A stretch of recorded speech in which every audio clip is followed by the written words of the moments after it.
Hitech news TV செய்திகள். சென்னை பத்திரிகையாளர் மன்றத்தில் அனைத்திந்திய வங்கி அலுவலர்கள் சங்கத்தின் சார்பாக பத்திரிகையாளர் சந்திப்பு நடைபெற்றது. ஐடிபிஐ வங்கியை தனியார் மற்றும் வெளிநாட்டு நிறுவனங்களுக்கு விற்பனை செய்யும் மத்திய அரசின் திட்டத்தை ஆல் இந்தியா வங்கி அலுவலர்கள் சங்கம் கடுமையாக எதிர்த்துள்ளது.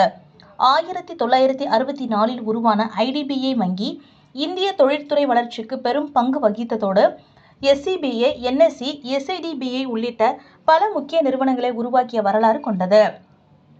தற்போது 2106 கிளைகள், 20,000க்கும் மேற்பட்ட பணியாளர்கள், கோடிக்கணக்கான வைப்பாளர்களுடன் பல அரசு நலத்திட்டங்களை செயல்படுத்தி வருகின்றது.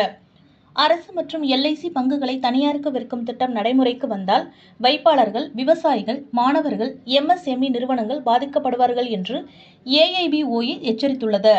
வைப்புகளுக்கு 100% பாதுகாப்பு இருந்த நிலை தனியார் கட்டுப்பாட்டில் சென்றதால் டிஐசிஜிசி விதிப்படி 5 லட்சம் வரை மட்டுமே பாதுகாப்பு கிடைக்கும் என்றும் எல்ஐசி கொள் முதலாளர்களும் இழப்பை சந்திக்க நேரிடும் என்றும் தெரிவித்துள்ளது. ஏஐபிஓஏ நிதித்துறை பொதுத்துறையிலேயே இருக்க வேண்டும், இல்லையெனில் கிழக்கு இந்தியா கம்பெனியின் வரலாறு மீண்டும் நடக்கும் என்று எச்சரித்து ஐடிபிஐ வங்கியை தனியார் மயப்படுத்துவதை எதிர்த்து போராட்டங்களை துவங்குவதாக அனைத்திந்திய வங்கி கூட்டமைப்பின் பொதுச் செயலாளர் கணேசன் அவர்கள் தெரிவித்துள்ளார்.